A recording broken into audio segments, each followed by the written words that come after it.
Hello folks, this is my first video on the channel and really it's my first edited video I've ever done.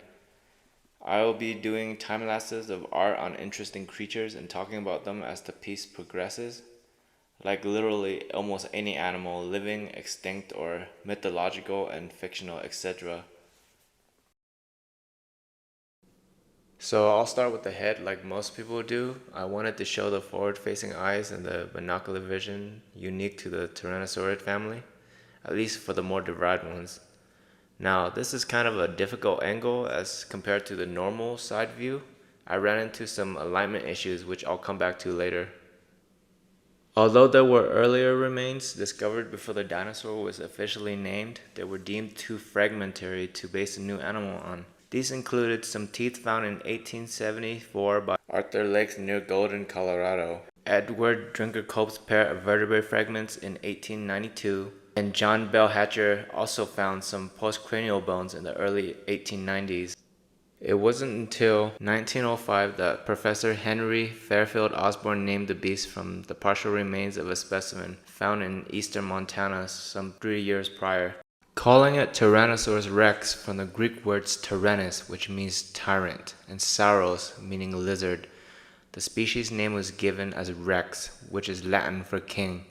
So Tyrant Lizard King, arguably one of the most metal scientific names to date. Now you may have noticed that I have included lips, especially in the upper jaw. This is based on the works of Thomas Cullen, Derek Larson, and et al. In a 2023 paper that proposes that the lips were needed in land animals to preserve and protect tooth enamel from drying out. You can kind of see that today in animals. Here, even a very long-toothed critter like this crocodile monitor, the lips are covering the pointy bits almost completely in real life, even when the mouths are open. Being reptiles, dinosaurs probably had thin lizard-like lips that weren't super fleshy and mobile like in mammals. Does it look better or worse? I don't know. I'm fine with it either way aesthetically. I just prefer to draw the animals as living organisms and not, just movie monsters. At least most of the time anyway. So at this angle, you can't really see how massive the thighs and hips are.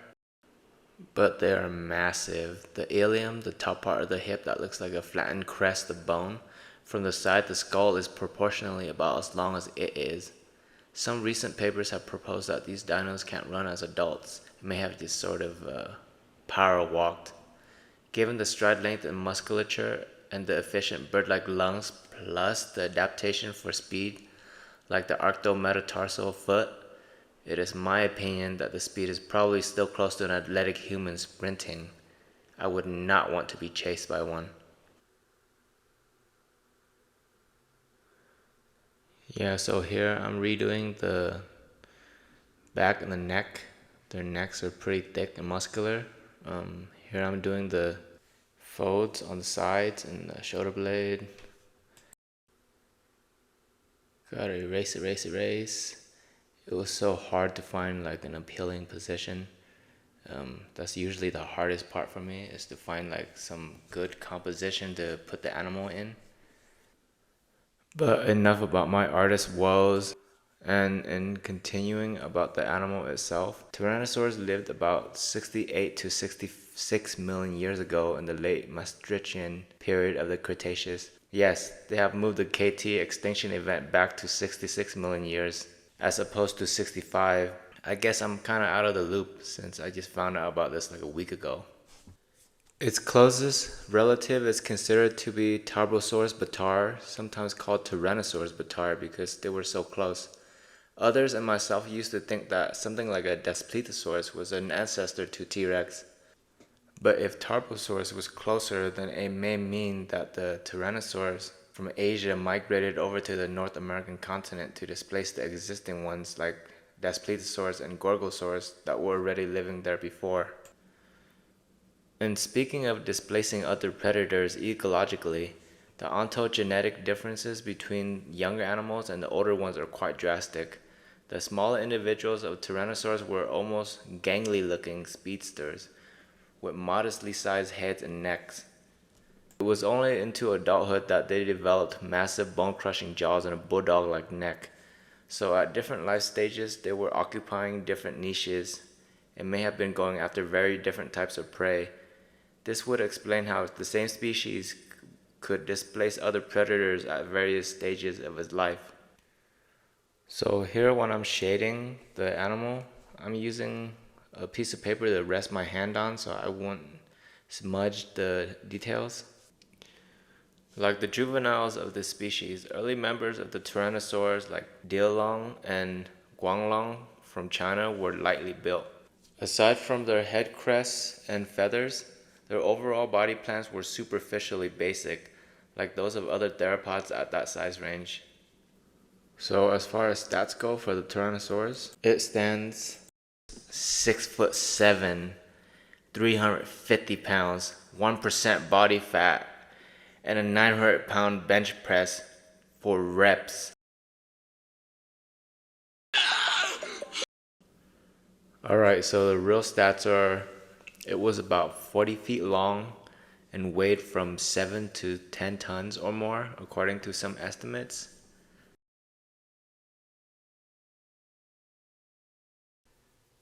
Now, when it comes to the toes, the three main weight supporting ones, the inner one will be the shortest, followed by the outermost one. The middle one is usually the longest. And there's also like a dew claw, the first toe, on the inside of the foot. They may have had scaly surfaces on top of the toes, but we haven't found any mummies or fossil impressions to really confirm that. I mean, looking at birds and crocodile feet, they usually have those big scales on top of the toes, so I think it's reasonable to extrapolate that the T-Rex had some also. As for the scales on the rest of the body, there have been fossil impressions found. They were of a small pebbly texture and would have been hard to see at this distance from the animal.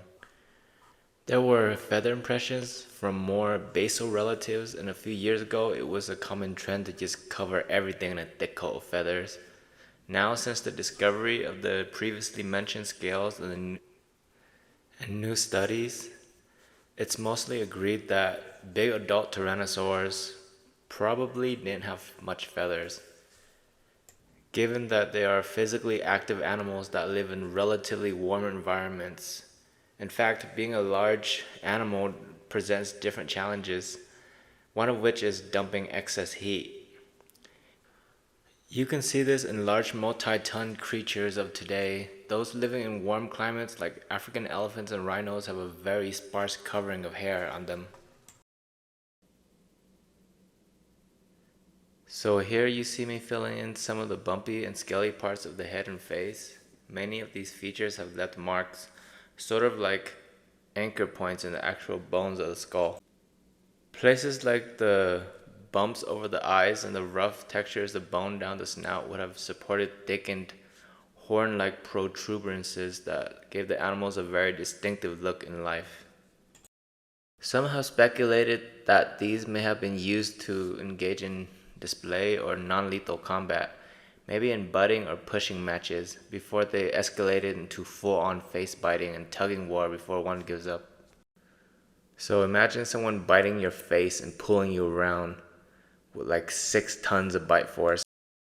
So on the lower jaw, I don't make the lips as thick as the upper jaw, because when the mouth is closed, the upper jaw will overlap it and give it some degree of protection from drying out and damage. So as you may have noticed by now, the light source is coming from the left, so everything to the right, on the right of the animal, is in shadow, and I tend to use this one source, one point lighting in my pictures. It simplifies things when it comes to shading. Sometimes I would make dust or smoke or maybe background plants to cover up the pencil lines that I can't fully erase. I press down way too hard sometimes and it leaves deep marks and divots in the paper. This drapey section of skin folds on the neck is speculative too. I think it gives a nice border texture. So this is the problem of the angle of the head, like I mentioned before.